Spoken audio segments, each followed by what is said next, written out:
નમસ્કાર, વીટીવી ગુજરાતી.com પર તમારું સ્વાગત છે અને મારું નામ છે કરણ ચડોતરા.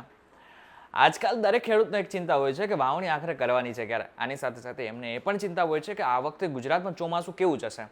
હવે ગયા વર્ષની વાત કરવામાં આવે તો ગયા વર્ષે થોડું ઓછું ચોમાસું હતું, વરસાદ ઓછો પડ્યો હતો, એટલા માટે જ આ વખતે ખેડૂતોની ચિંતા થોડી વધારે છે.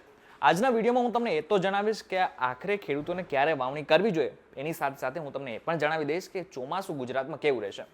હવે જો આપણે આઈએમડીની વાત કરીએ હવામાન વિભાગની, તો હવામાન વિભાગ દ્વારા આપણને જેટલી માહિતી મળે છે, તમે જોઈ શકો છો કે દક્ષિણ ભારતની આસપાસ ક્યાંક વાદળો બંધાઈ ગયા હોય ને એવું દેખાઈ રહ્યું છે. હવે ના માત્ર દક્ષિણ ભારત, પરંતુ એની સાથે સાથે જે મધ્ય ભારતની આસપાસ પણ અત્યારે વાદળછાયું વાતાવરણ આપણને દેખાઈ રહ્યું છે. હવે તમે જે આ દક્ષિણ ભારતની આસપાસ જે ગાઢ વાદળો દેખાઈ રહ્યો છે ને, એનો મતલબ એમ થઈ રહ્યો છે કે આગળના સમયમાં હવે જે ચોમાસું છે ને એ ઉપર તરફ જઈ રહ્યું છે. ચોમાસાની જે ગતિ છે ને એ કંઈક આ પ્રકારની હોય છે.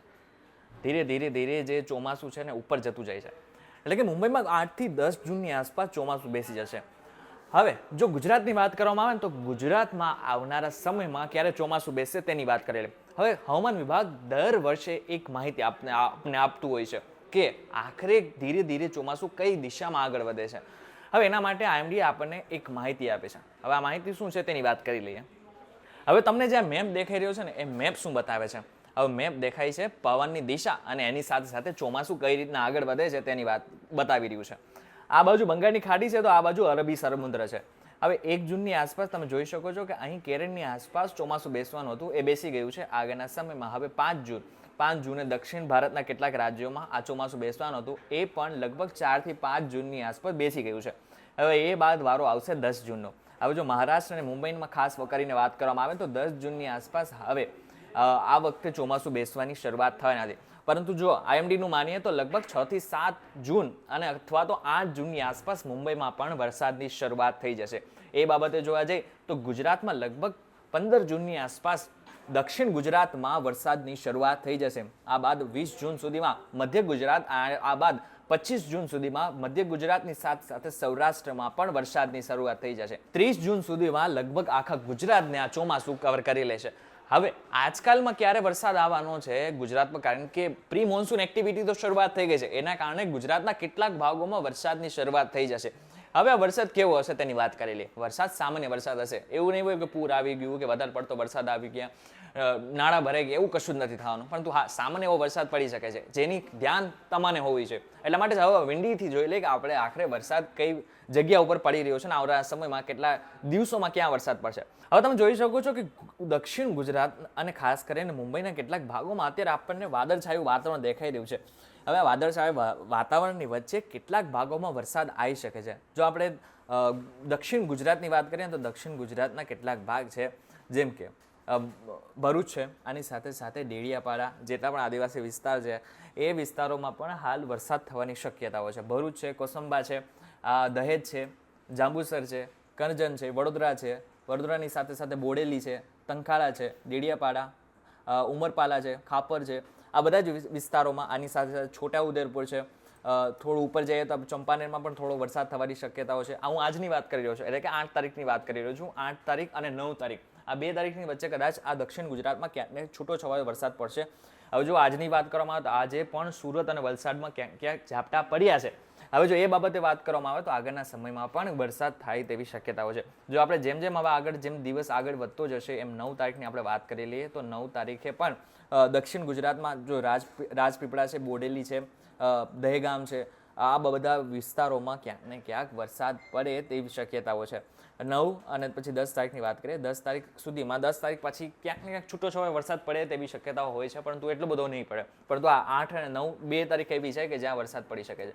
હવે કેટલી જગ્યાએ વરસાદ આજના દિવસમાં પડી શકે 8 તારીખે તેની ફરી એકવાર વાત કરી લઈએ તો સામાન્ય વરસાદની વાત કરીએ થોડો પડી શકે તો એ છે ગીર સોમનાથ, અમરેલી, ભાવનગર, પંચમહાલ અને દાહોદ. આટલા વિસ્તારો છે કે જ્યાં છૂટો છવાયો ક્યાંક ને ક્યાંક વરસાદ પડી શકે છે. વડોદરા, છોટાઉદેપુર, નર્મદા, તાપી, ડાંગ, નવસારી, દમણ, વલસાડ, દાદરા અને નગર હવેલી, ભરૂચ, વડોદરા, આ બધા વિસ્તારોમાં થોડો વધારે પડતો વરસાદ પડી શકે છે. હવે 9 ને 10 તારીખની વાત કરીએ તો 9 અને 10 તારીખમાં ગીર સોમનાથ, અમરેલી, ભાવનગર, પંચમહાલ, મહીસાગર અને દાહોદ એટલા વિસ્તારોમાં સામાન્ય વરસાદ પડશે. તો એની સાથે સાથે બરોડા, વડોદરા, ભરૂચ, સુરત, નવસારી, દમણ, વલસાડ, દાદરા અને નગર હવેલી, ડાંગ, તાપી, નર્મદા, છોટાઉદેપુરમાં થોડો વધારે વરસાદ પડવાની શક્યતાઓ દેખાઈ રહી છે.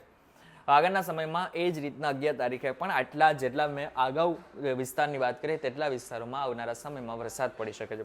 હવે આવનારા વિસ્તારમાં જે સૌરાષ્ટ્રના કેટલાક ભાગોમાં જે છે એ ક્યારે વરસાદ પડશે તેની વાત કરેલી.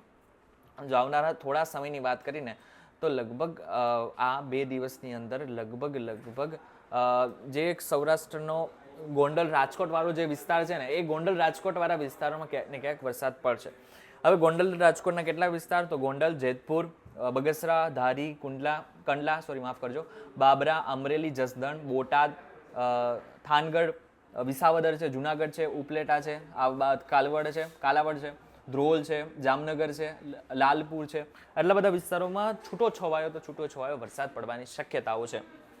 હવે આ થોડાક દિવસ પૂરતો આ છૂટો છવાયો પડશે, પરંતુ 9 તારીખની વાત કરીએ તો 9 તારીખે પણ ઉના, ગીર સોમનાથની વાત કરીએ તો ગીર સોમનાથનો તુલસીશ્યામ, પછી આ બાજુ ગઢડા છે, સાસણગીર છે, મેંદરપડા છે, વંથલી છે, કેશોદ છે, આ બધા જ વિસ્તારોમાં છૂટો છવાયો વરસાદ પડવાની શક્યતાઓ છે.